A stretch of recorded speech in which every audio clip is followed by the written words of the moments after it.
Galera, chegamos aos 500 mil inscritos e eu só tenho a agradecer vocês. Valeu mesmo, pessoal. Bora continuar essa escalada e chegar aos 550 mil. Então já dá aquela força pro canal e se inscreve e deixa um gostei aqui embaixo pra batermos a meta de 4.006 likes. E agora, bora lá. O anime começa com um casal de velhinhos cuidando da fazenda de maçãs deles. Então Shouzou Saito pede desculpas pra sua esposa, Ine Saito, por os dois não terem tido a lua de mel que gostariam, pela falta de dinheiro na época, mas Ine diz que não tem motivos pra se preocupar, porque ela tá feliz com a vida que teve. Então a Ine se lembra que a macieira que eles plantaram quando se casaram, há uns 60 anos atrás, estava por perto. Shouzou se lembra que a árvore foi quebrada bem no meio por um tufão e a encontra, identificando o remendo que fez nela. Os dois admiram a natureza quando Ine nota uma maçã dourada na macieira, o que deixa o casal bem surpreso. Depois os dois voltam para casa enquanto Shouzou lamenta não ter dado uma vida melhor para sua esposa, por conta da sua condição quando era jovem, e observa que ela continuou com ele, apesar de provavelmente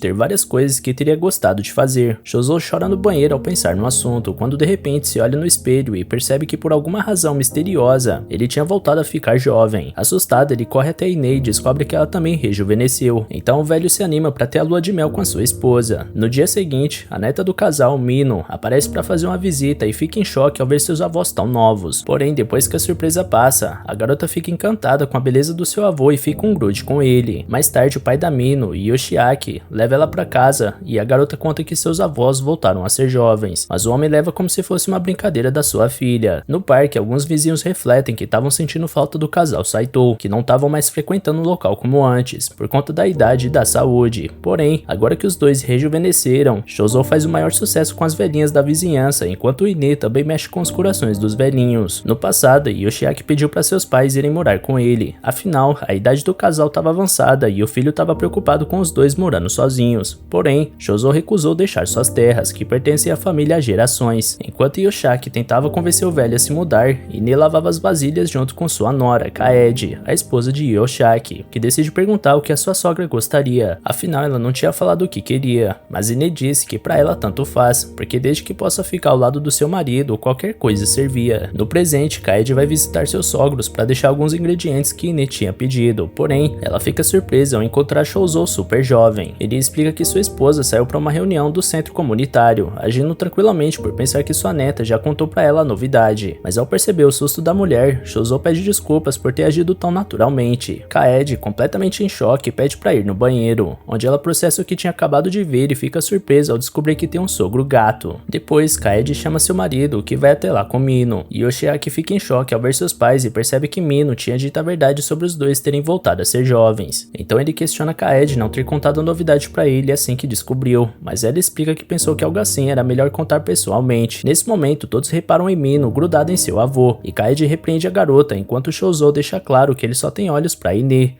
como forma de confortar sua esposa, ao mesmo tempo que Yoshiaki fica sem reação com a cena. Porém, Ine não gosta de ver alguém em cima do seu marido e repreende ele com um tapão na cara. Depois da confusão, Yoshiaki, sua esposa e filha se despedem para voltarem para casa, porque ele tem que ir trabalhar. Então Ine fica preocupada do seu filho tá trabalhando muito e faz cafuné nele, o que faz o homem lembrar do tempo em que era criança e ela o elogiava pelo trabalho duro da mesma forma. Mino também sente vontade de receber carinho na cabeça e Ine faz a vontade da sua neta. Mais tarde, os idosos da vizinhança ficam preocupados com a gincana poliesportiva daquele ano, porque depois que a escola em Minamimachi fechou, por conta de uma outra escola em Kitamachi, não tem mais crianças morando na região, e a população tá ficando cada vez mais velha, o que dificulta eles vencerem a gincana, sem contar com medo de alguém infartar no meio do evento, o que fez a Kitamachi vencer todo ano. Os idosos de Minamimachi, sem conseguir ver esperança, pensam em desistir, até que eles veem Shouzou e seus músculos novos como a luz do fim do túnel, e chegam até a reverenciar o cara. Depois eles pedem para Shouzou participar da gincana com eles, deixando claro que não vão aceitar um não como resposta, e ele reclama de ter sido enganado, porque foi até lá pensando que se tratava de uma reunião do centro comunitário. No dia da gincana poliesportiva, o chefe do conselho da vizinhança de Kitamachi, chamado Heisuke Garashi, aparece para provocar seus adversários, dizendo que ouviu falar que a Minamimachi talvez não participasse da gincana daquele ano, já que todos os participantes já haviam passado dos 50. Ele então mostra seus netos jovens para os idosos, idosos. Um deles é o craque do time de futebol do colégio, chamado Shota Igarashi, e o outro é o capitão do time de beisebol do colégio, chamado Daiki Igarashi. Os três riem do fato de ter que competir com um bando de idosos, agindo como se a vitória fosse garantida. Então o líder da associação da vizinhança, Minamimachi, um velho chamado Sano, avisa que aquele ano eles prepararam uma arma triunfal, o casal Saito. Heisuke, que conhecia os dois, age como se Sano tivesse contado uma piada, até que o casal aparece completamente rejuvenescido e deixa o velho e seus dois netos de queixo caído. Heisuke chega a pensar que aqueles são os netos de Saito, mas Chozo explica que são eles próprios que ficaram jovens. E assim, a gincana começa com cabo de guerra, onde os dois times se esforçam ao máximo para vencerem, até que uma senhora convence Ine a ser a líder de torcida dos Minamimachi. Assim que ela começa a torcer, tanto Chozo quanto seus companheiros aumentam a força de vontade, fazendo eles terem a primeira vitória. Ine fica um pouco envergonhada por ter sido líder de torcida na idade em que tá, mas fica interessada por ter descoberto que seu marido gosta de coisas assim. Depois, a gincana parte para a corrida de 3 pernas, onde todos correm em dupla com seus pés amarrados até a linha de chegada. Shota e Daiki se esforçam para compensar o avô por terem sido derrotados no cabo de guerra, enquanto Heisuke fica esperançoso pela vitória, já que os dois irmãos praticam esporte juntos por mais de 10 anos e sabem as manias e o ritmo um do outro melhor do que qualquer dupla. Nesse momento, um casal de velhinhos de Minamimachi finalmente completam o percurso, pedindo desculpa por estarem mais de meia volta atrás, chegando a hora do casal Saito entrar em ação. Então Shota e Daiki se veem bem perto da linha de chegada e pensam que a vitória tá ganha, quando de repente Ine e Chozo se aproximam deles para em seguida ultrapassar com facilidade. O casal literalmente corre de uma forma que nem parece que seus pés estão amarrados um no outro. Afinal, eles já tinham quase 70 anos juntos e Chozo conhece bem o ritmo da sua esposa e ajeita sua velocidade para sincronizar com a dela. E assim, o casal Saito ganha a corrida de 3 pernas, assim como todos os outros jogos da gincana, levando os Minamimachi para a vitória, o que deixa Heisuke e seus netos frustrados. Shota e Daiki refletem que não é tão fácil competir como pensaram, enquanto Heisuke fica furioso com Chozo ter roubado o Ine dele no passado e agora roubar o sorriso dos seus netos. Então ele tenta consolar os dois quando Ine aparece para se desculpar por eles terem se empolgado tanto nos jogos. Heisuke pergunta se ela não deveria estar com seu marido, e Ine explica que não é possível, porque Chozo ficou super popular depois de ter vencido a gincana e tá rodeado de gente. Em seguida, Ine mostra que tinha trago uma refeição para todos dividirem, e oferece para Heisuke e seus netos. E assim, eles comem juntos, enquanto lembram que já faz 3 anos que Heisuke perdeu sua esposa. Então Ine comenta que Shota e Daiki se parecem com o avô deles quando era mais jovem, o que a faz lembrar quando Heisuke se declarou para ela, e os netos ficam chocados ao descobrirem o interesse do avô por Ine, e percebem que esse é o motivo dele ter causado briga com Chozo. Então Ine diz para os dois não lamentar pela derrota e se esforçarem para voltarem melhor na gincana poliesportiva do ano seguinte, o que faz os garotos ficarem admirados com ela e pensarem que não é à toa que o avô não conseguiu conquistá-la, o que deixa Heisuke furioso. Uma semana depois da gincana, Heisuke manda Shota fazer uma entrega na casa do casal Saito, para agradecer pelo que Ine fez naquele dia. O garoto vai até lá e Mina atende a porta. Shota fica sem jeito ao ver a garota, que agradece pela entrega e o convida para entrar. O garoto aceita entrar dentro da casa, mas fica nervoso por ficar sozinho com ela, porque sua família tinha saído para fazer compras. Os dois estudavam juntos na mesma sala e Mina é a garota popular do colégio, enquanto ele tem dificuldades para se socializar, o que o deixa completamente sem jeito e sem saber como agir perto dela. Então, para passar o tempo, Shota decide ficar mexendo no celular, mas Mino se aproxima dele para ver o que o cara tava jogando, o que deixa ele ainda mais aflito. Nesse momento, Kaede chega com seus sogros e ficam na porta sem saberem o que fazer. Kaede entra em pânico ao ver sua filha sozinha com o garoto, enquanto Chozo fica sem saber como interromper a conversa deles. Depois, os três entram na casa e descobrem o motivo do Shota ter ido até lá. Chozo é super amigável e gentil com o garoto, mas Ine e Kaede já deixam ele preocupado e sentiram como se tivessem uma reunião de pais e professores. Então, para puxar assunto, Chozo pergunta para sua neta se os dois são da mesma sala. Mino confirma e conta que Shota é inteligente e bom nos esportes, o que faz Kaede cochichar a respeito com Ine, pensando que ele é um bom rapaz para sua filha. Ao ver as duas cochichando, Chozo decide dar uma força e começa a perguntar para Shota se ele gosta de alguma garota, mas Ine o impede de se intrometer daquela forma. Em seguida, Shota se despede da família e Mino diz para ele voltar a hora que quiser. Então Kaede e Ine acham graça dos dois se despedirem um do outro de forma tão formal, o que significava que eles não eram nem amigos direito. Porém, quando o garoto vai embora, Mina acaba lamentando para si mesma por Shota ter ido, e fala baixo que gostaria de ter conversado a sós com ele por mais tempo. Chozo acaba escutando o comentário da neta, mas decide manter esse fato em segredo. Enquanto isso, Shota pede para seu avô mandar ele fazer alguma coisa na casa dos Saito, para ele ter uma desculpa para voltar lá outra vez. No dia seguinte, Mino conversa com seus avós e descobre que Ine, que se declarou para Chozo primeiro. Ele explica que na época, apesar de ter ficado feliz ao receber a declaração, já que sempre teve interesse em Ine, disse pra ela que não ia ser possível dos dois ficarem juntos, porque naquele tempo era bem difícil as pessoas se casarem por amor, e o pai dele, o bisavô de Mino, era bem conservador e pretendia casar ele com a filha de um grande amigo. Mino achou horrível Shouzo não ter sido livre para escolher com quem ia se casar, e Ine conta que naquela época a família de uma pessoa influenciava nas outras. Então a garota pergunta o que seu avô fez, e ele responde que acabou entrando em uma porradaria com seu pai, e por um tempo chegou a considerar fugir com Ine, mas ela conseguiu resolver o problema deles antes. Shouzo conta que a sua esposa foi incrível na época e chamou a garota, que ia ter o casamento arranjado com ele, pra falar que não vai deixar ela ficar com seu amor. Mino fica orgulhosa da sua avó e ela conta que, ao que parece, a moça já gostava de alguém e apenas aceitou desistir do casamento. Então Mino implora pra sua avó fingir que ela é a moça e representar o que disse na época. Ine fica sem graça, mas percebe seu marido olhando pra ela cheia de expectativas e decide fazer esse esforço pra ele e sua neta, que ficam cheios de orgulho ao ver a encenação. Andando em um campo de macieiras, uma dupla de jovens garotos chega à conclusão que esse negócio de fazenda é coisa de velho, e gente nova que nem eles deveriam ir pra cidade. Quem sabe se mudar pra Tóquio e fazer uma grana. Um dos rapazes acredita que pode arranjar uma namorada rapidinho numa cidade grande, e por falar nisso, eles veem uma moça bela e jovem, ao invés do casal de idosos que cuida desse pomar. A moça nota que os garotos estão olhando pra ela e dá boa tarde, fazendo a dupla correr de vergonha. Um pouco mais afastados, eles pensam que é a filha ou a neta do casal de idosos, até que o marido da mulher chega e ela chama ele de velhinho querido, deixando os rapazes ainda mais confusos. Ao chegar com seu caminhão repleto de maçãs, o homem pede para os garotos tomarem cuidado ao voltar para casa, e vai embora com a bela mulher como se nada tivesse acontecido. Então os rapazes mudam de ideia e decidem que vão ser fazendeiros quando crescerem. Voltando ao passado, quando o casal ainda era idoso, Ine pede para jogar uns panfletos fora e seu marido permite, porém, ao ver nele um vestido na promoção de 3.000 ienes, a mulher muda de ideia e leva o panfleto junto para preparar a janta. No dia seguinte, a jovem pergunta pro jovem Shouzo se ele saiu para algum lugar hoje. O homem responde que só foi dar uma caminhada de leve, então sua esposa fica confusa ao ver um pacote no chão. Ao abrir, ela vê que é o vestido que ela tanto queria, e deduzindo que foi o marido que comprou, ela retribuiu com carinho, porém Shouzo vê que foi desmascarado. Mais tarde, os dois fazem juntos uma janta silenciosa, e depois vem um filme romântico a pedido da Mino, e nesse filme, Shouzo nota que os jovens de hoje em dia andam assistindo umas coisas bem extremas. Na sua opinião, pra ele, mesmo que não role mais beijo entre ele e sua esposa, é muito mais importante os dois se entenderem tão bem. Ine parece não concordar tanto com o marido, já que tá vidrada na cena do beijo.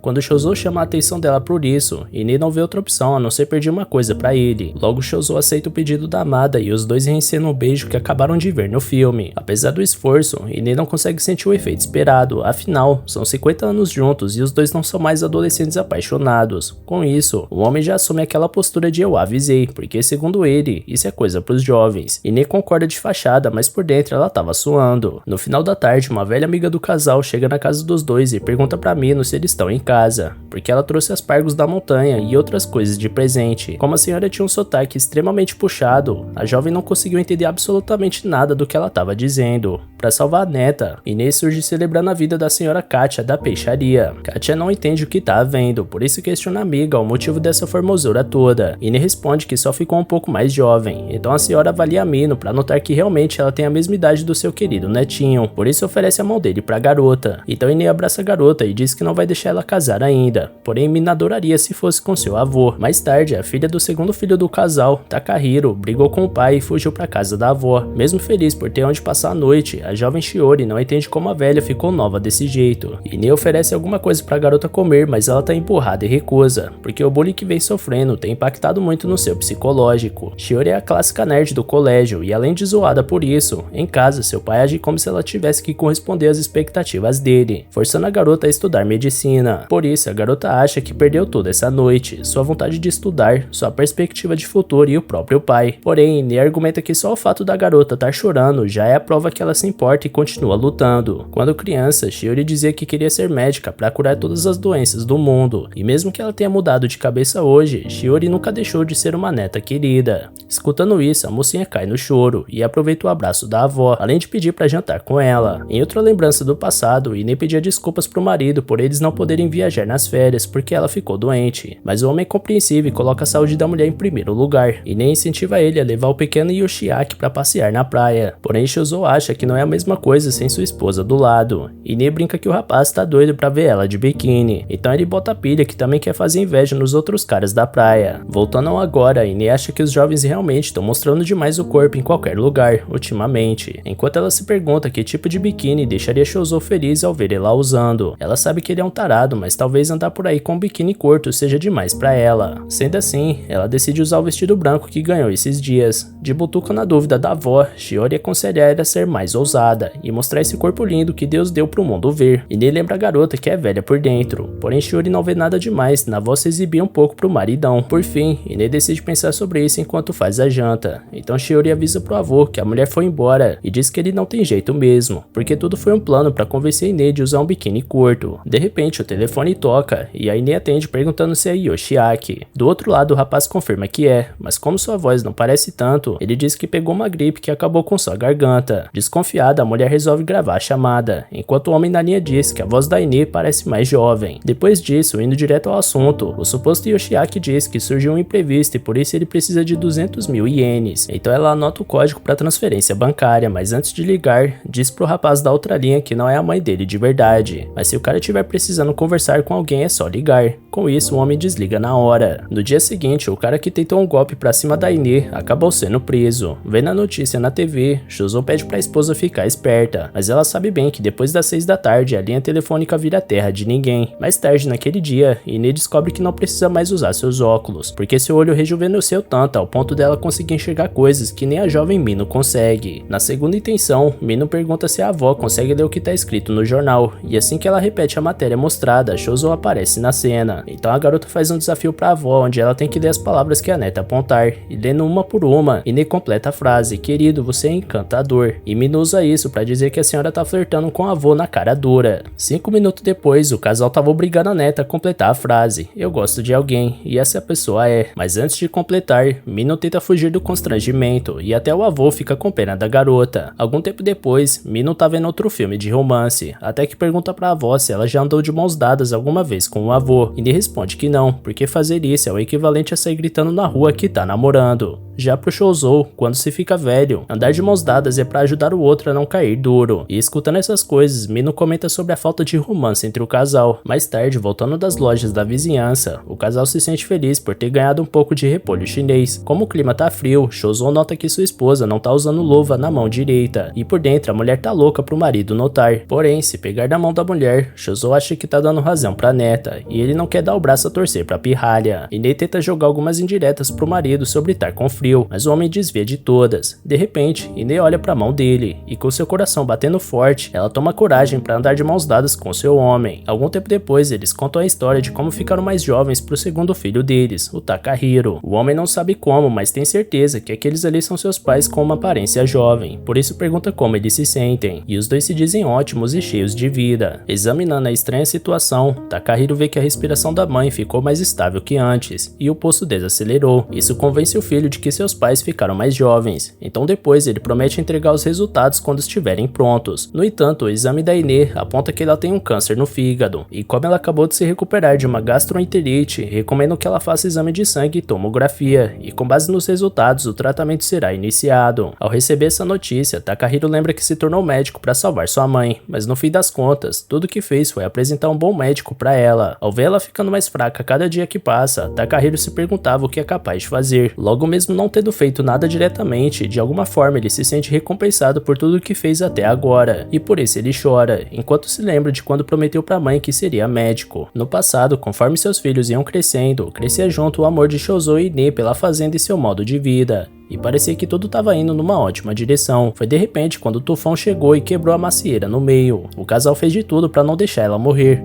e com o passar dos anos, deixando cada gota de suor na manutenção daquela árvore, Um dia a maçã dourada surgiu nos seus galhos secos. Ao partir a maçã, Chozo adoraria colocar aquela bela peça brilhante no seu altar shintoísta, mas ele acha que isso seria o mesmo que deixar ela apodrecer de graça. Além do mais, o aspecto dela é muito chamativo, quase um convite para ser comida. Dito isso, os dois enfim compartilham a fruta. Enquanto isso, a macieira, agradecendo pelo tratamento que recebeu, finalmente desaparece de uma forma mística. Depois de comer a maçã, Ine acorda num ambiente completamente estranho, até que dá de frente com uma ampulheta gigantesca. Flutuando no ar, a ampulheta gira, recomeçando sua contagem, e cai em cima da senhora. Logo vemos que Ine estava contando seus sonhos sobre a ampulheta, e Chozo diz que teve o mesmo sonho, por isso fica encucado. Por falar em conexão, hoje fazem 58 anos de casamento dos dois, e por isso Ine pergunta se o marido quer comer alguma coisa diferente, um bolo por exemplo. Chozo responde que não se importa de comer o mesmo de sempre, e que comer bolo é coisa de criança, mas ela sabe que ele deve estar fazendo um jogo duro para uma hora mostrar uma surpresa, como sempre. Ine preparou um arroz vermelho para hoje à noite, e ao abrir a geladeira para ver como tava, ela nota o pedaço de bolo bem ao lado. Ine joga na cara do marido que ele tava blefando, e ele joga na mesma moeda ao mostrar o arroz preparado pela esposa. Ine pergunta se o marido também mente desse jeito pra neta, então Chozo responde que só faz isso com sua querida Ine, porque só ela merece esse tipo de mentira. Então os dois saboreiam as surpresas um do lado do outro, como sempre. Depois da refeição, Chozo lembra que depois de terminar o ensino fundamental ele foi trabalhar na fazenda, então não teve tempo de estudar muito. Ine entrou pra uma escola só pra mulheres em Tóquio por um breve período, e lá parecia como um sonho. Ela podia comer arroz branco quando quisesse, e a torneira era tão boa que parecia uma cachoeira. Porém, com a chegada da guerra, a escola virou escombros, e logo Ine foi jogada para uma vida de angústia e solidão no lamaçal do campo. Mas foi lá que ela conheceu o homem da sua vida, e desde então a lama não parecia mais tão ruim. Chozo lembra que Tóquio era a típica capital onde tudo podia ser encontrado, mas Ine ressalta que existem coisas no campo que não podem ser vistas por lá. Mas como ela decide manter isso em segredo, o homem morre de curiosidade. Mais tarde, Shiori aparece com videogame, porque segundo seu pai, seria bom dar para os vovôs jogarem para prevenir a demência. Por outro lado, Chozo acha que luzes piscando numa tela não deveria ser o jogo favorito das crianças, mas sim um jogo de cartas Menko, pique-pega ou bem-goma. Ao iniciar o game, Perigo no Campo de Arroz 3, Chozo fica apavorado com os mortos-vivos, enquanto Ine repete a frase Namu Amida Butsu, que significa eu me refugio no Buda Amida. Dentro do jogo, um velho ficava repetindo sem cansar que a coisa tá prestes a ficar feia, e Chozo acredita que o senhor ali já foi pego pela demência. Ao acharem uma erva curativa, Ine acha que vai ser punida pelos Budas por roubar da casa alheia. Já o vovô não acredita que seja possível se curar comendo uma raiz de mandioca azeda. Refletindo sobre os pobres mortos-vivos, o casal concorda que não foi escolha deles se tornarem assim, por isso devem disparar na cabeça dos pobres coitados para poupar o sofrimento de todos. Após exterminarem os inimigos um de cada vez, um zumbi dropa uma serra elétrica, e como o marido já tem a espingarda, a esposa ficou com a serra. Logo ao lado, os zumbis faziam uma bagunça tremenda no campo de arroz, por isso os fazendeiros decidem não ter piedade contra esses malfeitores. Juntos eles cortaram e explodiram cada morto-vivo presente até exterminar aquela raça pútrida do arrozal sagrado.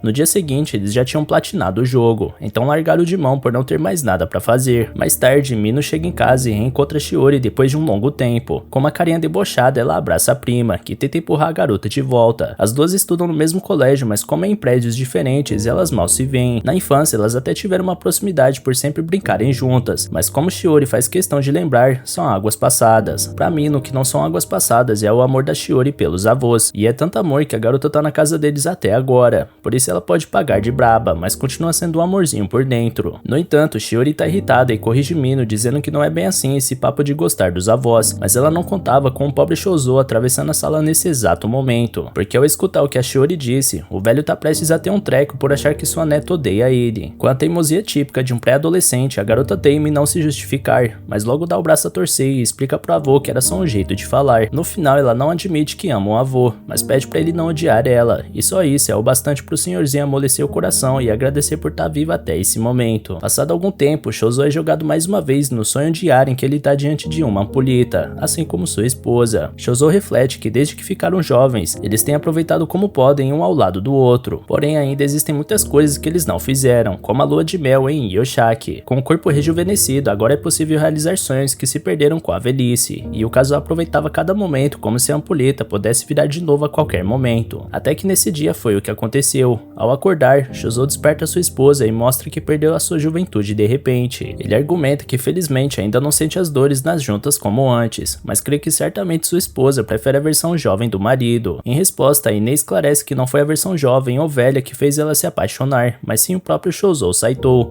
o único que existe nesse mundo todo. Escutando com carinho, Shouzo enxerga que sua esposa tá certa. Pensar que ser velho é algo ruim é um desrespeito com toda a história que os dois viveram juntos, porque até ontem era a condição que os dois tinham, mas que nunca impediu o casal de permanecer junto e se amando. Ao recuperar a juventude, mesmo sendo uma antiga versão de si próprio, o homem acabou se esquecendo de quem era de verdade. Por isso, mesmo que Shouzo continue com esse corpo desgastado, ele promete manter de pé a lua de mel que eles prometeram. Afinal, ele se sente jovem demais para desistir da vida. Voltando à clínica Saito, Takahiro não faz ideia do que tá acontecendo com seus pais, porque apesar da aparência envelhecida, Shouzo permanece com músculos de jovem. Apesar disso, o fígado e os rins dele não tiveram a mesma sorte.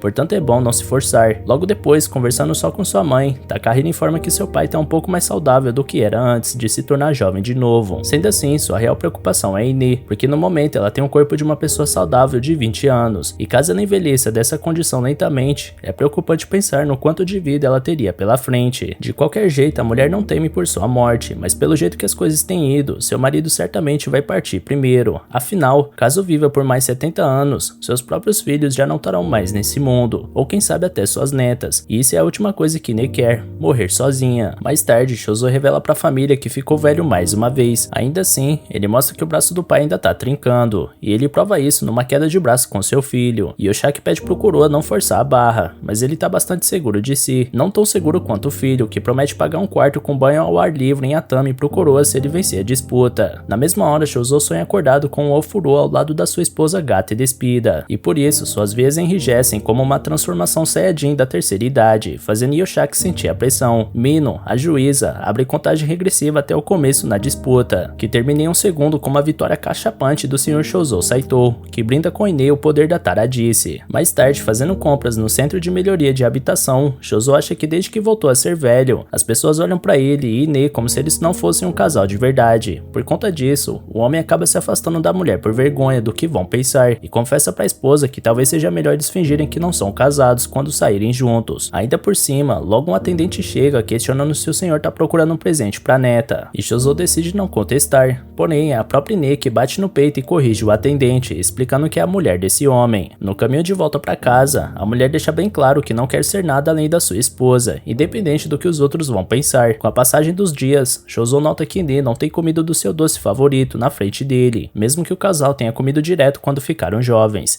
Ele até entende que tá velho e pode pegar diabetes, mas sua esposa, pelo contrário, não pode dizer o mesmo. Por isso, ele decide questionar a jovem Ine, mas ela diz que não tá com fome e só vai comer depois. De madrugada, Ine ataca os doces sozinha mais uma vez, porque seu marido não anda cuidando bem da saúde. E como envelheceu de novo, ela tem medo de dar algum problema mais sério pra ele, então ela tá evitando de atiçar o marido com o Daifuku. Porém, dessa vez, o velho tava à espreita pra pegar a moça no ato, e ela até usa uma desculpa. Porém, Shouzo entende que ela se preocupa com ele, mas pro homem, ver a cara de felicidade da mulher ao comer o doce favorito é o melhor remédio. Sendo assim, o casal se entende mais uma vez e faz um pacto para aproveitarem o doce sem culpa. Há muitos anos atrás, Ine se lembra que seus pais faleceram e ela perdeu sua casa, então ela foi morar com parentes maternos para trabalhar para eles. O pai dela tinha muito dinheiro quando vivo, mas como ele agia de maneira arrogante com a família da esposa, Ine acabou sendo desprezada por eles. Como se não bastasse, a jovem nem ao menos entendia o que as velhas falavam, por elas usarem um dialeto mais antigo do Japão. O fato dela falar o dialeto de Tóquio isolava ela cada vez mais dentro de casa, e a residência da família da sua mãe não era confortável. Por isso, depois de acabar o serviço no campo, a jovem Ine passava o tempo em um santuário shintoísta, até que um certo dia ela reencontrou aquele jovem da colheita de arroz e se apresentou como Sasaki. O homem se chama Saito e ele colhia maçãs não muito longe dali. Por falar em comida, ele escuta um ronco da barriga da garota e oferece para ela um pouco do seu arroz. Então, a garota olha para um lado e para o outro, para logo depois questionar se por acaso ele não sabe quem ela é. De qualquer forma, Shouzo acha que independente de onde a garota seja, nada é desculpa para deixar ela com fome. Por isso ele deixa o arroz com a moça, que percebe que nem todo mundo nessa região é um pé no saco. Alguns dias depois, Shouzo passou a voltar com frequência à casa da Ine no final de tarde. e ele dava desculpa que sempre passa pelo santuário ao voltar para casa. Porém, as coisas não estavam saindo como esperado e a moça passou a se incomodar com a presença do rapaz, tentando manter ele afastado para não fazer os outros entenderem errada a relação entre os dois. Para Inê, o Chozo era muito inquieto e parecia iletrado, por isso ela se perguntava se realmente seria capaz de amolecer seu coração para um homem desses. Então, voltando aos dias de hoje, Inê estava com o coração mole como manteiga derretida. De repente, em um dia sem nada de especial, Chozo voltou a ter o sonho da ampulheta depois de um longo tempo. Chozo presume que virar a ampulheta de volta poderia retornar a juventude para ele, então não perde a chance de tentar a sorte. Feito isso, lá estava o velho com sua antiga lataria de jovem, mas ao invés de Inê comemorar, ela apenas pede pro homem ajeitar o cabelo bagunçado. No entanto, a volta do Chozo à juventude levantou mais uma vez o debate sobre isso, e Inê questiona se eles vão de fato envelhecer e morrerem como todo mundo. Na opinião de Chozo, essa ampulheta funciona exatamente como as outras, e a areia dela continua contando o tempo da forma como deveria, e algum dia ela vai ficar vazia também. Chozo não tem certeza do que vai acontecer quando esse dia chegar, mas acredita que será o fim dessa juventude milagrosa dos dois. Portanto, Inê não deve se preocupar com a eternidade, nem com partir depois dos filhos e netos. Por falar nisso, Inê é a única pessoa que Chozo não quer deixar para trás, então ele estará ali do lado dela de qualquer forma. No dia seguinte, a dupla de garotos fascinados pela capital caminham juntos enquanto admiram os carros importados que existem em Tóquio, coisa que não tem no interior. Assim, ao passarem mais uma vez pela fazenda de maçãs, Inê aborda os dois para avisar que estão planejando passar agroquímicos nessa área, e se isso for incomodar os garotos, melhor eles seguirem por outro caminho. Na hora que os rapazes agradecem a gentileza da moça, Chozo chega com um automóvel pulverizador vermelho, fazendo a dupla acreditar que também tem Ferraris no interior. Mais tarde, Igarashi Takeda reclama com Chozo que pediu alguém para ajudar no armazém, mas que ele foi logo trazer a última pessoa que queria ver na sua frente, seu neto Shota. Logo o velho leva o jovem para ver as coisas que o pai e o avô dele colecionavam, como mesas dobráveis e leques de guerra da família Takeda. Chozo comenta com o garoto que deve ter várias relíquias nesse armazém, porque a família do Igarashi possui um monte de terras, por isso ele pergunta se o senhor vai realmente jogar tudo aquilo fora. Igarashi responde que vai, senão tudo vai virar um monte de tralha para a geração dos netos. Shota questiona se aquela caixa preta também vai pro lixo, e o velho repete de novo que vai jogar tudo fora. No entanto, Igarashi olha com atenção para a caixa e parece impressionado com alguma coisa. O garoto pergunta o motivo disso, então Chozo explica que essa caixa é um Namagochi, e provavelmente faz parte do enxoval de noiva da avó do garoto. Ao tocar na caixa, Igarashi se emociona com lembranças de bons momentos vividos ao lado da falecida esposa, portanto pede para ficar sozinho durante um tempo, então os dois saem da casa. Na mesma hora, Shota liga para a secretária de educação Kitamachi para proteger os objetos culturais do avô. Horas depois, eles carregam tudo que é para jogar no lixo para fora, e a caixa preta foi uma das poucas coisas que ficaram. Chozo pergunta pro Igarashi o que ele vai fazer com esse armazém, e o senhor conta que seus filhos construíram casas na cidade e não vão herdar a fazenda. Além do mais, não existe mais artesão nessa área capaz de fazer reparos nesse armazém, por isso ele vai mandar demolir tudo. Durante um descanso, Chozo pergunta pro Shota se ele não pensa em ficar no interior quando for mais velho, só que por mais que não tenha certeza, o sonho do garoto é se mudar para a capital e tentar virar jogador de futebol. Ao mesmo tempo, herdar o que seu avô construiu também é uma boa. Nesse momento, descobrimos que Igarashi estava escutando a conversa, enquanto seu neto acrescenta que independente do que venha a ser no futuro, tem consciência que foi essa terra que tornou ele quem é, e virar as costas para a cidade natal dá a impressão que é algo punível pelos próprios deuses. Resumindo, mesmo que realizasse seu sonho com o futebol, ele adoraria trazer vida de volta à fazenda do seu avô. Nesse instante, Igarashi cai no choro e decide cancelar a demolição, para logo depois desligar e continuar chorando com Chozo sobre o neto incrível que ele tem. Do outro lado da cidade, como sempre faz nas suas folgas, Shiori passa na biblioteca da universidade para estudar para as provas como se já fosse uma aluna universitária. Pelo menos era esse o plano, mas ela não achava motivação nenhuma para isso. Ontem, quando conversava com o avô sobre estudos, ela acabou desprezando o senhor, dizendo que ele não poderia ser professor dela, já que nem fez o ensino médio. De repente, Mino vê o próprio Chozo na biblioteca, por isso finge que não viu ele para passar despercebida. No entanto, a curiosidade de saber o que o Chozo tá fazendo com todos aqueles livros tá matando ela. Então ela se aproxima para espionar e vê que são livros didáticos do ensino médio. Daí, ela lembra da avó contando que seu avô queria ter feito o ensino médio, mas infelizmente não tinha como. Então, Shiori lembra que todo adulto sempre diz para os jovens estudarem mais, porém o fato de ter sido seu avô a motivar isso nela irrita a garota um pouco. Tempos depois, a envergonhada neta do Chozo agradece a ele por ela ter ficado em 9º lugar nas provas semestrais, e o jovem velho não entende nada. Na escola, Mina escuta uma colega fofocando que tem um casal em Minaminati, de um bonitão e uma moça linda de cabelos brancos. Ao ser perguntada se sabe de alguma coisa sobre isso, Mino paga de boba e se despede, e as colegas notam que a garota anda voltando pra casa bem cedo ultimamente. Pouco tempo depois, Mino tava na sorveteria com o Shota, porque os dois têm estudado juntos e compartilhado alguns segredos. Mino comenta que seu avô não para de elogiar o garoto, mas Shota fica sem graça. Então a garota muda de assunto e pergunta se o amigo já pensou em casar igual os avós dela. Na opinião de Shota, Shoto e Ine formam um casal exemplar, e seria legal ter algo parecido com isso um dia. Da mesma forma, Mino começou a pensar isso recentemente, e essa declaração deixa o clima desconfortável ao ponto do rapaz pedir licença para ir no banheiro. Sozinha, Mino pensa no quanto seu avô aprova o Shota, elogiando ele sem parar,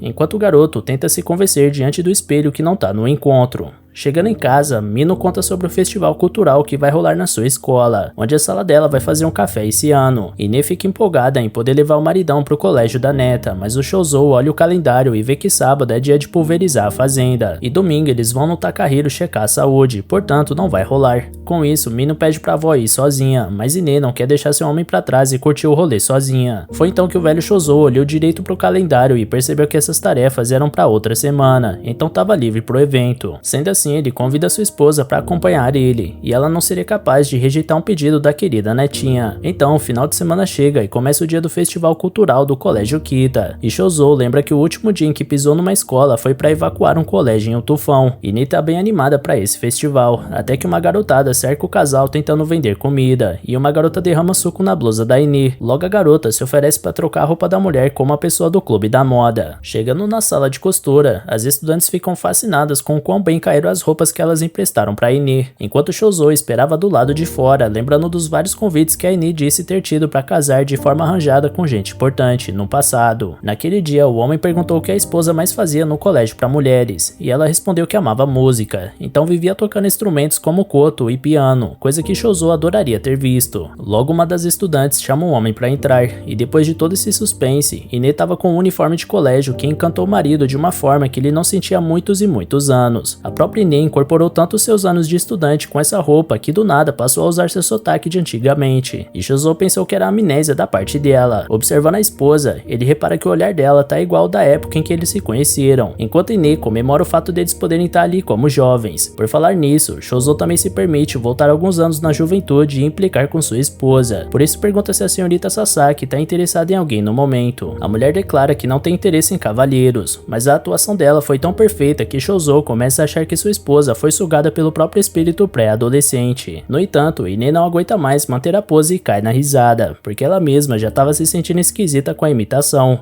De qualquer jeito, ela lembra que essa pergunta que o Shouzo fez foi a mesma que os rapazes faziam pra ela 70 anos atrás, e ela não deixa de ver graça nisso, o que desperta o lado ciumento do marido na mesma hora. Do lado de fora, alguns estudantes estão empurrando um ao outro pra ver quem entra nessa sala primeiro, mas o casal de cabelo branco poupa o esforço da rapaziada ao abrir a porta. Em seguida, é hora dos dois conhecerem o trabalho da sua neta Miro, que organizou uma cafeteria e estava servindo a caráter seus clientes. Uma colega comenta que achou que o Shouzo fosse namorada da Mino, mas nem ele nem Ine dão muita bola pra isso. O jovem idoso comenta que o café da turma deles está meio vazio, então Shota denuncia que a sala 3 do lado, com a ajuda dos pais, montaram um restaurante de lamen super fodástico e monopolizar a clientela. Como eles têm a Mino, pelo menos conseguem atrair alguns rapazes. Por outro lado, seria bom atrair algumas garotas pra essa pocilga, pra variar. Shota e Mino insistem nesse assunto sobre ter alguém disposto a atrair a clientela feminina, então Ine bota a pilha pro Shouzo entrar na brincadeira. Em pouco tempo, a mulherada da terceira idade estava toda na porta da sala 2, causando a revolta da arrogante sala 3, que moveu montanhas para montar um restaurante sinistro. Do lado de dentro era só sucesso pra turma da Mino, com pedido atrás de pedido, até que uma senhora sai da sala comentando que o garçom até chamou ela de dama. O responsável por isso, obviamente, era o jovem Shouzo Saito,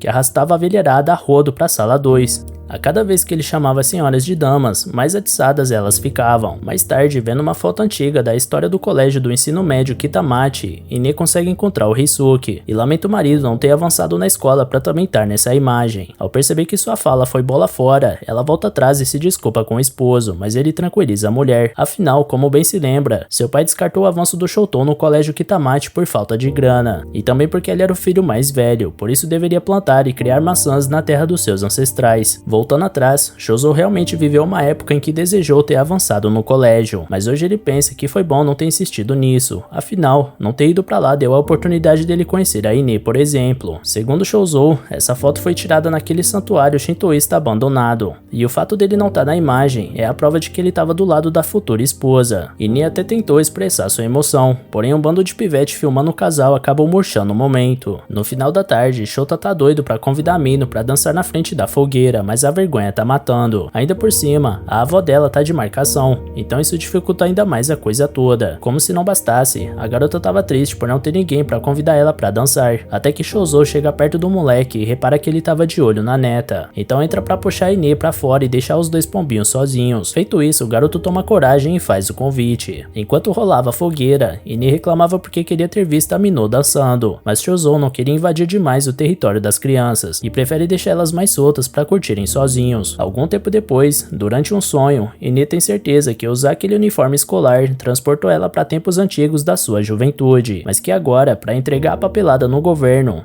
ela e Shouzo precisam estar com suas aparências originais, por isso ela se prepara para virar ampulheta, mas um tropeço fez ela quebrar o objeto com a cabeça. Por causa disso, no início da manhã seguinte, Shouzo aparece como um idoso, mas sua esposa era uma mulher de cabelo preto que estava fascinada com a tecnologia da era moderna, como uma tábua esquisita com pessoas se movendo dentro e um fogão que acende sozinho. Quando ela se vira para trás, a moça se apresenta como Ine Sasaki. Passado o susto, Shouzo tenta explicar para Ine do passado que ela é sua esposa e que sua memória rejuvenesceu junto com o corpo, e é por isso que ela tá assustada com toda essa tecnologia. Pelo lado da mulher, que voltou com o nome de solteira, ela considera que o idoso esteja falando a verdade porque ela tava com o mesmo anel de casamento que ele. Segundo o homem, foi ela que pediu ele em casamento na época, e esse fato faz ela se questionar o motivo de ter amado tanto esse sujeito ao ponto de ter passado 50 anos ao seu lado. Sendo assim, ela pede pro Shouzo fazer ela se apaixonar por ele mais uma vez e provar seu ponto. Como a vida de quem voltou dezenas de anos atrás é bem complicada, Shouzo sugere uma boa refeição para reabastecer a barriga. Falando nisso, a panela elétrica de arroz deixa a garota intrigada, não entendendo como isso pode ser possível. De primeira, ela acha que uma máquina não pode ser capaz de preparar um bom arroz, mas ao provar, ela muda de ideia na mesma hora. Enquanto lavava a louça depois do almoço, Shouzo notou que sua jovem esposa estava intrigada com alguma coisa, e ela de fato estava curiosa ao ver o homem da casa fazendo tarefas domésticas, o que era impensável na sua época. Então, Shouzo lembra que seu pai era do tipo que dominava a casa, dando um bom exemplo de como ele não gostaria de ser no futuro. Como não é muito bom na cozinha, Shouzo deixava isso mais para sua mulher, mas de resto ele sempre fez a maioria. Ine acha isso impressionante da parte do homem, mas ele não vê nada demais, até porque sua esposa sempre esteve ao lado dele todos os dias no pomar trabalhando. Por isso não é justo ele simplesmente ficar de braços cruzados bebendo saquê enquanto a mulher faz tudo sozinha. Desde o início da relação era assim com eles dois, e a prioridade era sempre o equilíbrio das funções entre o casal. Dito isso, Ine reflete que foi essa sua rotina diária que durou por todas essas décadas, com o homem assumindo as tarefas de casa sem discutir. Depois ela fica intrigada com o rolo de filme que tinha na casa, e à noite Shouzo explica pra jovem que todo esse papo de viagem no tempo tá acontecendo por conta de uma ampulheta que aparece no sonho dos dois, e quando Ine vai dormir ela vai entender tudo. No dia seguinte o homem tava jovem de novo, e deixando sua antiga nova esposa de queixo caído, mas ainda assim ela não sonhou com essa tal ampulheta, e nem ao menos tem alguma recordação do jovem Shouzo com essa aparência, frustrando o rapaz. Dito isso, ele vira as costas e por mais que não se lembrasse da voz e do rosto do homem, as costas dele abaixadas com a tristeza fez ela desejar fortemente que ele compartilhasse essa dor com ela. Depois disso, Shouzo apresenta a foto do filho deles, com sua esposa e filha. Segundo ele, são ótimas crianças, que não brigam e cuidam dos mais velhos. Ine se emociona com isso, mas ao mesmo tempo se preocupa de chocar a todos por ter perdido sua memória. E por falar nas crianças, Shouzo tinha esquecido que o Yoshaki e sua família vinham pra lá hoje, e eles escutam a voz da Mino de longe querendo brincar com o avô. No improviso, Ine se compromete a agir como a esposa do Sr. Saito, desde que ele tente cobrir a falta de sotaque e de memória que ela sofreu. Afinal, ela pode até não saber nada sobre o filho e a neta, mas provavelmente o papel de mãe e avó ainda é o mesmo, que é deixar a molecada à vontade. O primeiro comentário da Mino foi sobre o cabelo preto da sua avó, enquanto Yoshaki pergunta da saúde do pai. Shouzo responde que tá bem, e quando a Ine repete essa gíria ao responder em seguida, todo mundo questiona por que a mulher tá falando desse jeito. Shouzo pensa rápido e responde que isso é culpa daquele naquele festival cultural e aquela molecada cheia de gírias. Inclusive, ele comenta que a Ine até colocou um uniforme escolar naquele dia e acabou incorporando um pouco da juventude com isso. Mino acha legal ter uma avó toda descolada e falando desse jeito, enquanto Ine repara que sua neta é uma garota bondosa e gentil com os avós, além de parecer um pouco com ela. Por isso, ela improvisa e dá um abraço meio torto na garota, deixando todo mundo meio constrangido. Na hora da janta, Shouzo ensina sua esposa novinha a adicionar alguns ingredientes para fazer arroz com curry. Então ela despedaça cenouras e cebolas feito louca. Ine explica que na casa dela os serventes faziam tudo, por isso ela nunca aprendeu a cozinhar. Logo ela quer saber se o marido tá rindo dela por nem saber cortar cebola. Porém o homem garante que jamais faria isso com seu curryzinho de cenoura favorito. Dito isso, ela pede humildemente que o rapaz ensine ela a cortar os ingredientes. E Shouzo faz isso com toda a paciência e carinho que existe, aproveitando para tirar uma casquinha da jovem, que curiosamente tem uma sensação nostálgica naquele momento, assim como ontem, quando ela comeu os restos de comida que ela mesma fez antes de perder a memória, o que faz ela se perguntar como chegou a esse ponto da culinária sendo tão ruim agora. No final ela percebe que a razão sempre foi o Shouzo. Na hora da comida, Mino repara que as batatas estão maiores que o normal, então Shouzo finge que é impressão dela, mas na verdade a Ine estava usando o descascador como se fosse um serrote. Numa lembrança do passado, Yoshaki dizia com alegria que tirou a nota máxima numa prova, e sua mãe recebia a notícia com toda a alegria pelo esforço do filho. Quando chegou à vida adulta, o rapaz cresceu e se deparou com um mercado de trabalho que não perdoava, sempre exigindo mais e mais resultados, nunca bastando o esforço que ele fazia. Foi lembrando disso que Yoshaki informou aos pais que a empresa onde ele trabalha tá quase falindo, porque a queda da população local tá fechando as lojas por falta de clientes.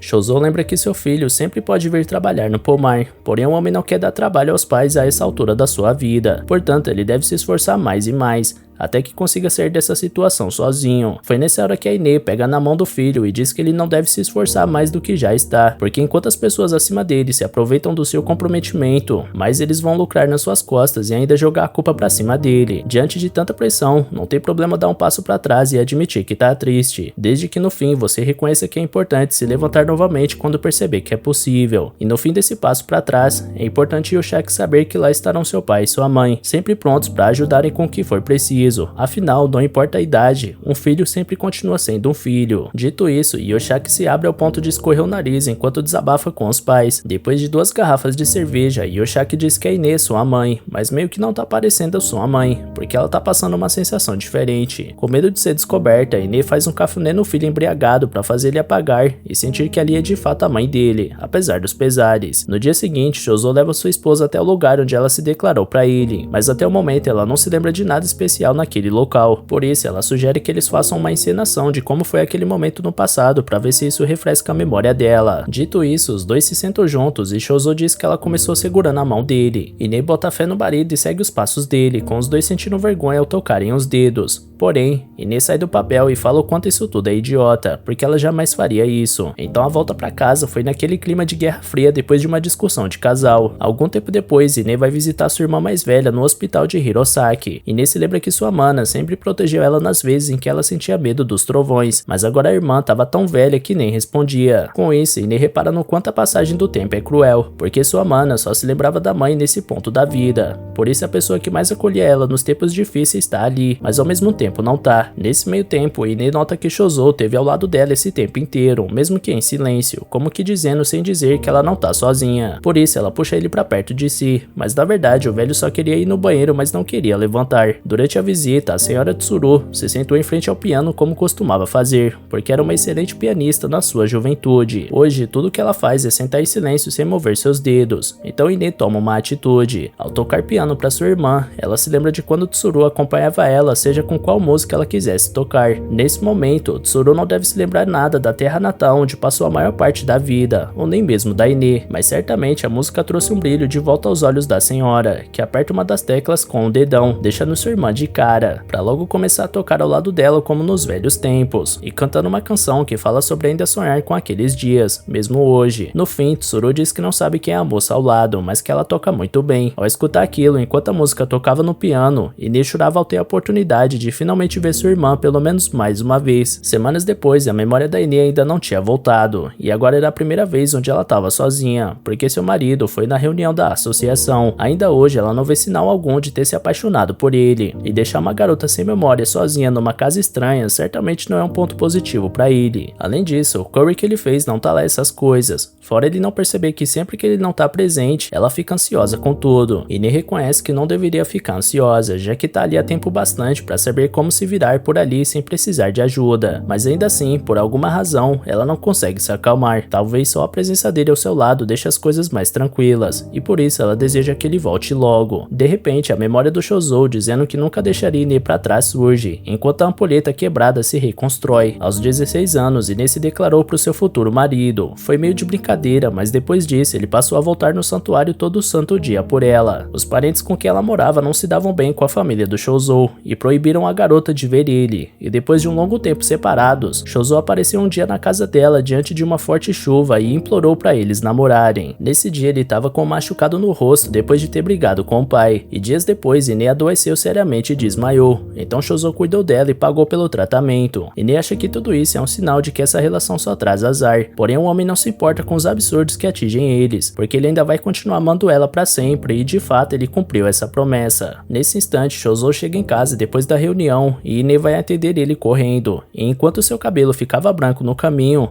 ela se arrepende das coisas que disse de mal e percebe que seu destino sempre seria ao lado do Shozou Saito. No dia seguinte, Ine estava de volta e querendo saber como seu marido teve tanta paciência com essa confusão, e ele responde que tanto a Ine de agora quanto a de antes são importantes para ele da mesma forma. A propósito, ele menciona que a mão dele está encostado na dela, e a Ine do passado assume a culpa pela ajuda de agora. Com o passar dos dias, o casal Saito planeja sua tão sonhada lua de mel, e os dois adorariam fazer uma parada em Tóquio a caminho de Atami, ou quem sabe visitar a Kemi também, para jogar cartas enquanto bebem um sake. Porém, para isso eles precisariam pegar o trem noturno da estação de Aomori. Só que Shota corta a onda dos dois ao avisar que o trem noturno quase não passa mais, porque hoje em dia o trem bala que é usado normalmente, levando 3 horas para chegarem a Otomi. Ine fica de queixo caído porque antigamente eram 8 horas de viagem no trenzão antigo, e simplesmente não acredita que exista uma forma de chegar mais rápido que isso. Com essa, Shota questiona Mino se realmente é de boa ajudar os avós dela, como a garota pediu. Ela diz que o fato do garoto ter entrado pro time de futebol de Tóquio já ajuda bastante, porém o jovem tem medo dos dois velhos darem trabalho por aí sozinhos. Falando nisso, Shota garante que vai entrar em Tóquio com uma melancia em cima da cabeça, segundo manda a tradição. Shota pergunta se os avós da Mino conhecem alguém na área de Kantou, e o avô explica que a filha dele está lá com o marido, apesar deles provavelmente estarem ocupados com o trabalho. Falando nisso, ele acha que seria ótimo ter alguém para guiar eles em Tóquio. Na mesma hora, todo mundo olha pro jovem Shota, que não vê escapatória para esse pedido, enquanto Mino fala que também vai se o garoto for. Ine expressa sua alegria em passar a lua de mel com seus netinhos queridos, porém Shota perde a linha e grita para todo mundo ter calma nessa hora, porque ele não é neto deles nem nada do tipo. Esperto, Shozou argumenta que esse seria um excelente encontro com a Mino na capital. Seja como for, Shota precisa da permissão do avô, então leva o pedido até o senhor. Revoltado, Igarashi recusa a proposta sem pensar 2 vezes, cheio de ódio no coração. Por causa disso, Mino usa seu charme e fala com o idoso que é da mesma sala que o Shota, e que seria de grande ajuda se o garoto acompanhasse seus avós nessa viagem, inclusive com ela, que vai junto. Dito isso, o velho comemora feito louco o fato do seu neto ter trazido uma noiva para casa. Os jovens tentam explicar que não passam de amigos, porém Igarashi não quer escutar a verdade. Seja como for, o senhor decidiu a favor do neto viajar. Para se preparar para esse momento, Ine já consegue sua porção de batata doce caramelizada com a dona Katia. Katia comenta quanto tempo as duas não se veem, e Ine concorda e observa o quanto esse lugar tá vazio. Katia responde que os tempos estão diferentes, e que inclusive sua loja também não deve durar muito, mas a senhora não quer deixar a conversa pesada e deseja uma boa volta pra amiga. Antes de ir embora, Ine expressa seu medo de ser engolida pelo tempo e deseja lutar contra isso. Pouco tempo depois, outra cliente pede 100 gramas de batata doce caramelizada, e logo vários outros clientes surgiam, fazendo a dona da loja se perguntar o motivo desse movimento tá desse jeito. Um cliente explica que viu uma moça parada do lado de fora do mercado e ficou curioso, e logo Katia nota que Ine tá lá com toda a sua beleza e comendo a batata doce, fazendo uma baita propaganda para quem passa pela rua. Há 60 anos atrás, na estação de Aomori, Shozou se despediu de um amigo que tá partindo para Tóquio na tentativa de ganhar a vida na cidade grande. Shozou sempre disse que a capital não seria um bom lugar para ele, mas secretamente ele desejava ter uma chance num local como aquele. 60 anos depois, o senhor estava tão distraído com essa lembrança que Ine teve que chamar a atenção dele para entrarem na estação. Na despedida, seguida, antes de todos subirem no trem, Yoshiki deseja uma ótima viagem para os garotos, mas avisa Shota que se qualquer coisa acontecer com a filha dele, algo de ruim vai acontecer com ele. Antes de embarcar, Ine pergunta se o marido já foi para Tóquio, e ele responde que nunca nem saiu dessa prefeitura desde que nasceu. Ine acha que a culpa é dela por ela ter piorado de saúde, mas o homem jamais aceitaria ela assumir essa culpa. A versão mais nova e mais velha da sua esposa se confundem e convidam ele para partir. Apesar do romantismo, eles estavam entrando num trem para Hokkaido, mas os netos conseguiram tirar os velhos a tempo. No início da viagem, Ine fica assustada com a velocidade e pergunta quantos quilômetros por hora esse negócio corre. Segundo Shota, são 300. Então Shoto se preocupa em passar voado pelo Monte Fuji e não conseguir ver, mas Shota explica que eles deveriam estar em outra linha para isso. Mino pergunta o motivo dos avós estarem na forma de idosos, e eles explicam que estão usando o desconto de prata e provavelmente daria problema se eles parecessem jovens. Dito isso, o trem anuncia que a próxima parada é a estação Sendai, e como manda a tradição, eles tiram uma soneca e mandam os netos não acordarem eles nem se o trilho descarrilar. Algum tempo depois, eles finalmente chegam em Tóquio, então Shozo e Ine retomam sua forma jovem para aproveitarem esse momento. Primeiro, eles fazem uma parada em Musashi, onde a tia Akemi mora, e onde Shota vai visitar sua avó materna. Infelizmente para Akemi, ela estava doente bem quando sua mãe estava indo visitar ela, e ainda por cima ela conseguiu uma folga só para esse momento, mas vai ter que passar todo o tempo gripada e com febre. Akemi lembra que em horas como essa, sua mãe costumava fazer mingau para ela, sempre cuidando tão bem dela que na sua infância a garota achava que estava num paraíso, mesmo passando mal. Falando nisso, Akemi sente uma mão tocando sua testa para sentir a temperatura, e acha que tá alucinando ao ver Ine com uma aparência jovem, como ela tinha quando Akemi era uma criança. A explicação de tudo o que estava acontecendo demorou uma hora, mas parece que foi o bastante para fazer a mulher confusa entender. Os visitantes perguntam se a dona da casa não quer descansar um pouco, mas o susto foi tão grande que até despertou ela um pouco. Então, o casal Saito comenta que Tóquio parece que não faz parte do Japão de tão diferente, e que inclusive numa parada em Asakusa, algumas colegiais até pediram para tirar foto com os dois. Depois eles perguntam como vai a família da Akemi, e Mino conta que a tia e o marido têm uma família bem grande, inclusive com filhos crescidos que já saíram de casa e tiveram seus próprios filhos. Por falar na criançada, Kosuke, o bisneto, é recebido pelo bisavô com um baita susto. O moleque acha que Shouzo é seu falso pai, porque Shouzo é incrivelmente parecido com Shinji, porém logo o garoto estava se divertindo com a semelhança entre os dois. Então, no dia seguinte, depois de toda a explicação para a família da tia Akemi, Mino e Shota foram para a região de Shinjuku. Já o casal da lua de mel foi para a rua comercial Sugamo, e ficaram maravilhados com a variedade de produtos que tinha lá, como utensílios budistas e itens de medicina chinesa. Primeiro, Shouzo decide passar numa loja especializada em haramaki, enquanto sua esposa deu uma volta. O lojista achou que Shouzo estava procurando algo para o seu avô, mas na verdade ele estava procurando para si. Já Ine achou que só ia dar uma olhadinha no mercado, mas acabou cheia de sacolas de compra. Ao voltar para a loja de haramaki, ela vê seu marido fazendo sucesso e reunindo uma multidão de senhorias que babavam em cima do homem, achando que era uma espécie de senhor bonitão. Sendo assim, Shoto leva o haramaki para usar debaixo da sua roupa para sair, como sempre fez. Mais tarde, Ine fica surpresa ao descobrir que seu esposo tinha reservado 2 lugares em um restaurante, porque segundo ele, lá tinha um parfait que ele queria que ela experimentasse. Ao ver a maravilha em cima da mesa, Ine pergunta quanto custou, mas o marido não quer que ela se preocupe com isso nesse momento especial. Mesmo assim, a mulher acha que vai ser punida pelos céus por comer uma coisa tão luxuosa, então come o morango só pra matar à vontade. No entanto, a cara que ela faz depois da primeira colherada deixa claro que ela iria amassar esse parfait sem dó. Depois eles vão pro Game Center tirar algumas fotos pra ficar de recordação, mas o casal fica parecendo que foi tirar documento de identidade. Por conta disso, Mino resolve ensinar os avós e puxa a Shota pra mostrar como se faz, tirando várias fotos com poses variadas e coisas escritas. Sendo assim, Shouzo e Ine entendem melhor como funciona esse negócio e resolvem tentar de novo. Dessa vez, eles se soltam um pouco mais para fazer uma foto diferente, tentando imitar os jovens ao desenhar nas imagens. Ao mostrar como ficou para os outros, eles mal acreditam na breguice que ficou. Por fim, os 4 tiram uma foto com todos juntos. Ao voltar para casa da Akemi, Shouzo promete dar alguns peões pro seu bisneto, que fica louco para ganhar o presente, mas logo vê o que tinha na embalagem e fica possesso. Shunzuki, filho mais novo da Akemi, explica pro avô que ele entendeu errado. Na verdade, o Kosuke queria um peão com lâmina, com rolamento de esfera para derrotar o peão do oponente. Shouzo olha para aquelas Beyblades e acredita que seria uma batalha pau a pau contra seus peões velhos, por isso chama o bisneto pro X1, e caso o baixinho vença, o bisavô vai dar um brinquedo novo para ele. Com o duelo confirmado, eles preparam a pista, e Shunzuki avisa Shouzo que esses peões antigos não são pares pros novos. Seja como for, o desafio foi feito, então a batalha começa. Assim que Kosuke lança sua Beyblade, Shouzo usa cada fibra dos seus músculos para fazer rodopiar um furacão em forma de peão que isola o do garotinho. que fica em prantos com a derrota humilhante. Para compensar, o velho compra um presente pro bisneto mesmo assim. Com a chegada da noite, os dois estavam exaustos, tirando uma soneca. Na cozinha, Takemi tem uma lembrança antiga e diante disso, ela comenta com sua mãe que ficou com medo dela pensar que foi abandonada, depois que sua filha casou e saiu de casa. No fundo, Takemi se culpa por sempre ter se preocupado com a saúde de Ine, mas nunca ter feito nada para melhorar isso. Ao dizer isso, a mulher abraça forte a mãe, do mesmo jeito que fazia quando era criança. Ine responde que só o fato de Takemi estar bem já é o bastante para ela, mesmo com a distância. Enquanto isso, em Minaminachi, Shiori procura seus avós, mas lembra que eles estão viajando. Apesar disso, ela também lembra que eles mantêm uma chave escondida em uma pedra do quintal, por isso consegue entrar na casa. Lá dentro, a garota é invadida por lembranças dos seus avós, apesar de ter ido para lá estudar de forma tranquila, já que não se sente confortável fazendo isso em casa. No entanto, ela começa a sofrer com medo dos seus avós partirem e ela não poder fazer mais nada. Ela reflete que vai ficar adulta em alguns anos, ter sua própria família e não depender de ninguém. Quando isso acontecer, nenhum dos dois vai estar mais ali. Por isso, Shiori deseja profundamente que Shouzo e Ine voltem logo. Enquanto isso, os dois acabam sofrendo ao mesmo tempo com um estranho raio. Em seguida, um representante da Geino Productions aborda o casal, e eles se lembram de Shota ter dito que a aparência dos dois vai acabar atraindo um certo tipo de pessoa. Aconteça o que acontecer, eles devem rejeitar essa pessoa. Por isso, Ine tenta espantar o homem sem não escutar o que ele tem para dizer, enquanto Shouzo perde a cabeça e xinga o cara. O homem explica que Shouzo é alto e tem um rosto com belas proporções, portanto, estar na capa de uma revista não será um sonho distante. Dessa vez, a Ine que esbraveja contra o homem, dizendo que seu marido é realmente lindo, mas que é uma indecência pedir para ele se mostrar para todas as mulheres do país na frente da esposa. Ao se encontrarem com Shota de novo, eles explicam que conseguiram expulsar aquele homem no final, dizendo com toda sinceridade que eles estão na faixa dos 80 anos, na verdade. Querendo ou não, o homem foi embora de fininho.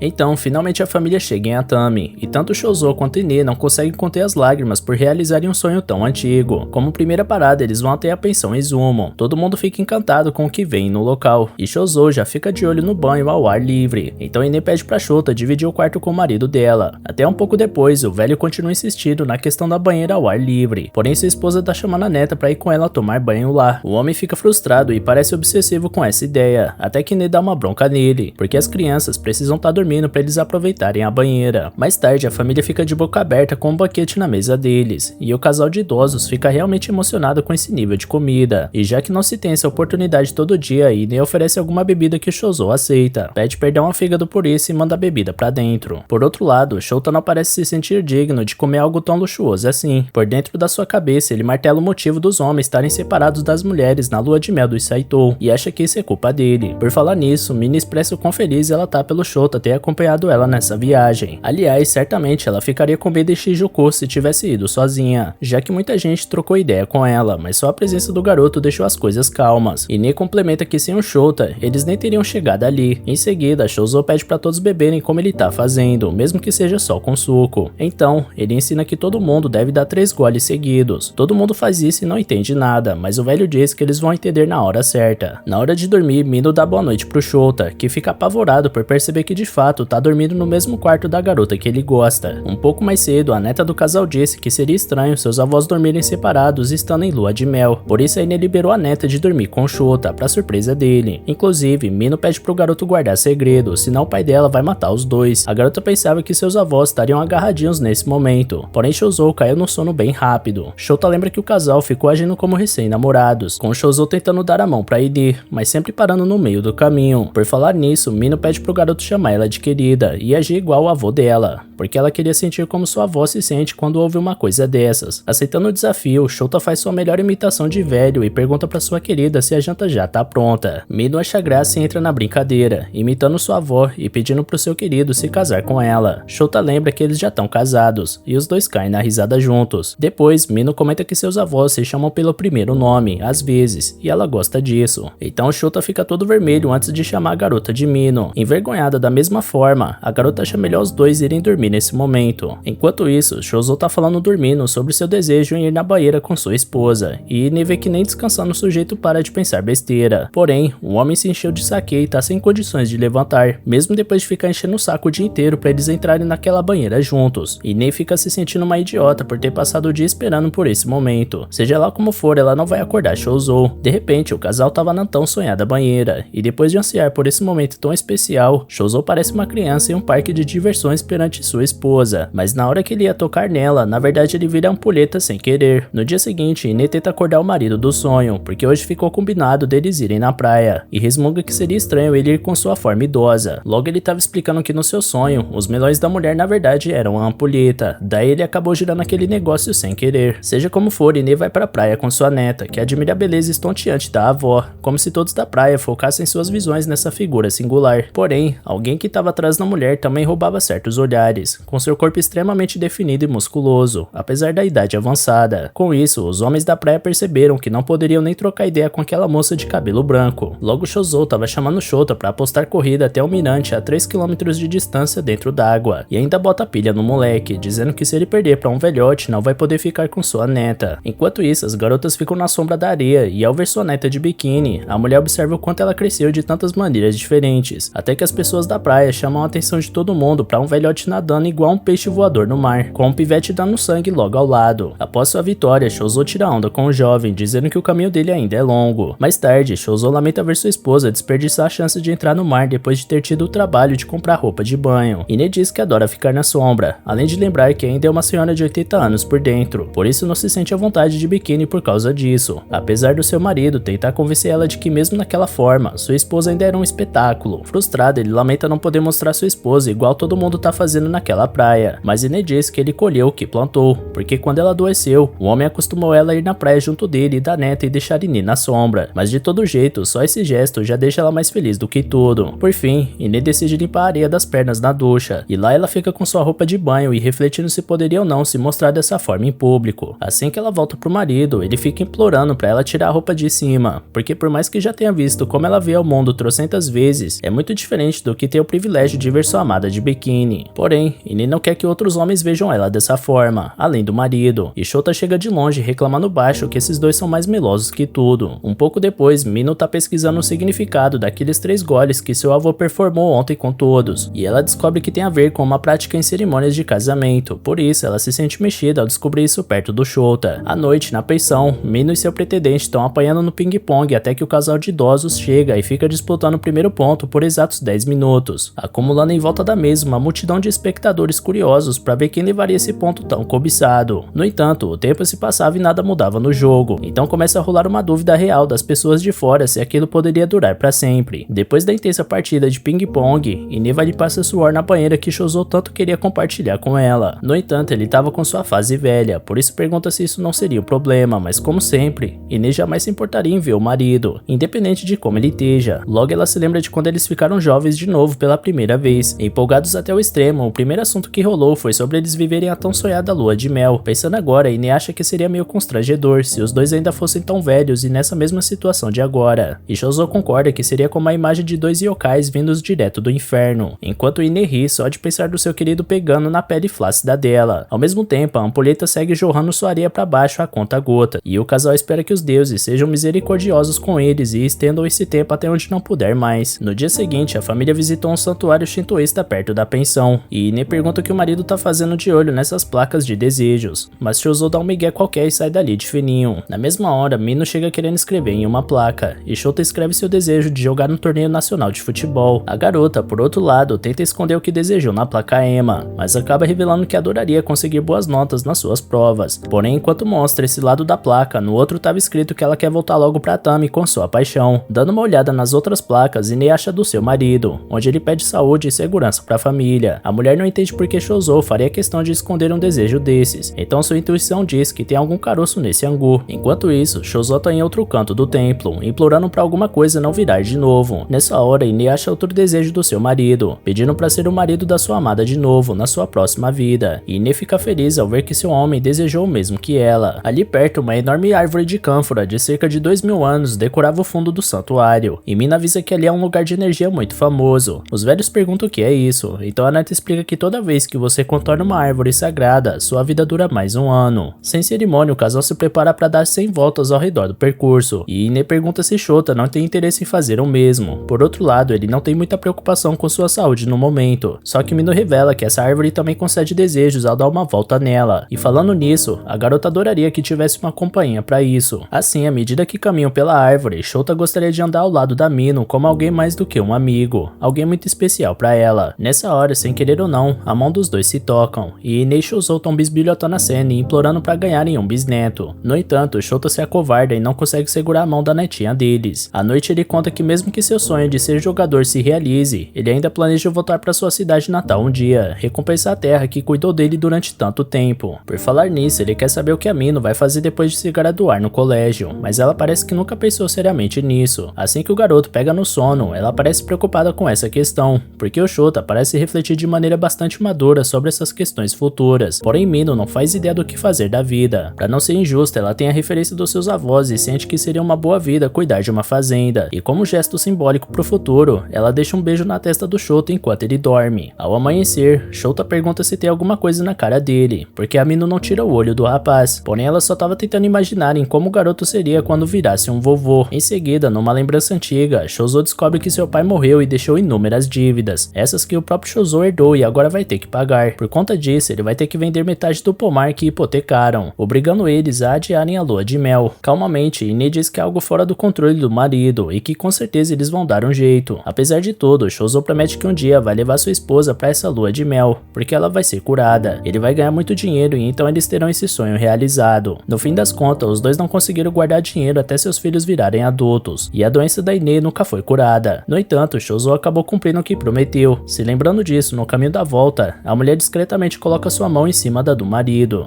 E galera, regaça aí no like aqui embaixo e comenta no vídeo pra incentivar a gente ainda mais a trazer continuação desse anime, beleza? Valeu galera, se cuidem!